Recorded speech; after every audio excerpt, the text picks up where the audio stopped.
Hi అండి. అందరికీ నమస్కారం. ఈరోజు మన వీడియో వచ్చేసి బీరకాయ పచ్చడి. ఈ బీరకాయ పచ్చడిని ఇలా చేస్తే చాలా టేస్టీగా ఉంటుందండి. అలాగే క్యాలరీల శాతం కూడా ఎక్కువ. ఆరోగ్యానికి కూడా చాలా మంచిది. ఈ కాయతో చేసిన దానికంటే ఈ బీర పొట్టుతో చేసిన ఈ పచ్చడి చాలా టేస్టీగా ఉంటుంది. ఇంకా బీర పొట్టుని మనము పడేస్తూ ఉంటాము. అలా వేస్ట్ చేయకుండా ఇలా పచ్చడి చేసుకుంటే ఒక పూట గడుస్తుంది. అలాగే టేస్ట్ కూడా బాగుంటుంది. హెల్త్కి కూడా చాలా మంచిది. వేడివేడి అన్నంలో ఈ పచ్చడి వేసుకుని నెయ్యి వేసుకుని తింటే ఉంటుందండి. ఆహా అనవలసిందే, అంత టేస్టీగా ఉంటుంది. మరి ఎంతో టేస్టీగా ఉండే ఈ బీర పొట్టు పచ్చడికి కావాల్సినవి ఇప్పుడు మనం వీడియోలో అయితే చూసేద్దామా. ముందుగా ఒక ప్లేట్ తీసుకుని బీరకాయ నుంచి తీసిన తొక్కల్ని శుభ్రంగా కడిగి ఇలాగా చిన్న ముక్కల కింద కట్ చేసుకోవాలి. అలాగే చిన్న నిమ్మకాయలో సగమంత చింతపండు, ఒక 15 ఎండుమిర్చి, మీరు తినే కారాన్ని బట్టి, అలాగే ఒక 8 ఎల్లుల్లి రమ్మల్ని తీసుకోవాలి. 2 రమ్మల కరివేపాకు, అలాగే పోపు దినుసులకి ఒక స్పూన్ జీలకర్ర, ఒక స్పూన్ మినపప్పు, ఒక స్పూన్ శనగపప్పుని తీసుకోవాలి.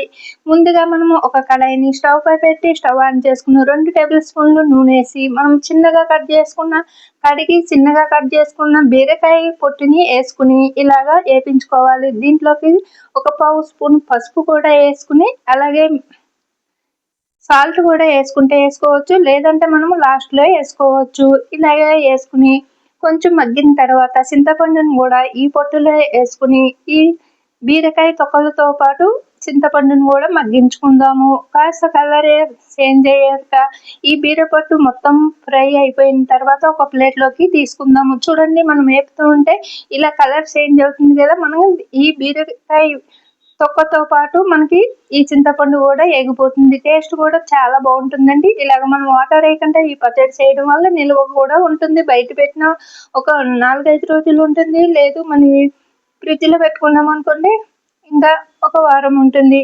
చాలా టేస్టీగా ఉంటుంది. ఇంకా దీంట్లోని ఎండుమిర్చి, ధనియాలు ఇంకా వేసుకునే వల్ల మరి దీనికి టేస్ట్ అనేది మరి కాస్త పెరుగుతుందండి.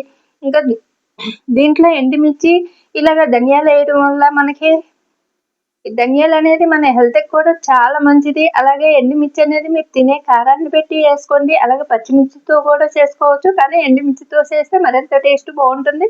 ఇప్పుడు మనం బీరపొట్టు తొక్కలను తీసేసిన తర్వాత ఈ పోపు దినుసులన్నీ వేసి వేపించుకోవాలండి ఎండుమిర్చితో పాటు. అలాగే ఎల్లుల్లిపాయలు ఒకటి మాత్రం పక్కన పెట్టేసుకోవాలి. ఇప్పుడు నేను సాల్ట్ అనేది ఇప్పుడు ఇందులో వేసుకున్నానండి. చూసారు కదా. ఇప్పుడు చల్లారిన తర్వాత ఇలా మిక్సీ పట్టేసుకున్నాను. ఇలా మెత్తగా పట్టుకోవాలండి. బీరపొట్టు కాబట్టి మనము మామూలుగా రోట్లో రుబ్బునాం అనుకోండి, గరుకుగా ఉంటుంది. ఇలా మనము మిక్సీ పట్టుకుంటే మెత్తగా వస్తుంది. మీకు మెత్తగా కావాలా గరుకుగా కావాలా అనేది మీ ఆప్షన్ బట్టి ఉంటుంది. ఇప్పుడు ఇది పచ్చడిని ఒక గిన్నెలోకి తీసుకుని పోపు దినుసులకి ఒక కడాయి పెట్టుకుని 2 టేబుల్ స్పూన్ల పైన నూనె వేసుకోండి. కాస్త ఒక పావు కప్పు నూనె వేసుకోండి.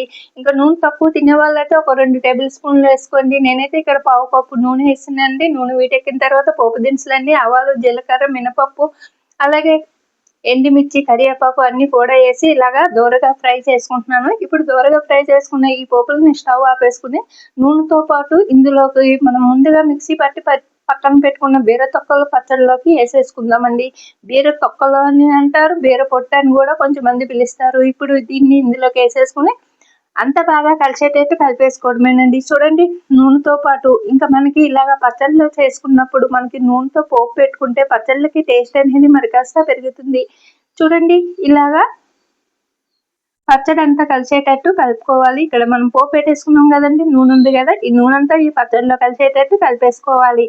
కలిపేసుకుని ఈ పచ్చడి ఈజీగా 10 మినిట్స్లో రెడీ చేసుకుని ఈ బీరకాయ పచ్చడిలోని మనకి ఈ బీరపొట్టు తొక్కనండి, బీర పొట్టు అని అనండి, రెండు ఒకటేని.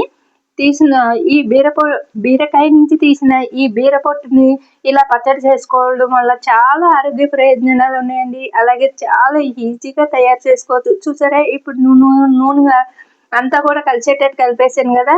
మరి ఈ వీడియో మీకు నచ్చితే లైక్ చేసి, షేర్ చేసి మన ఛానల్ని సబ్స్క్రైబ్ చేసుకోండి.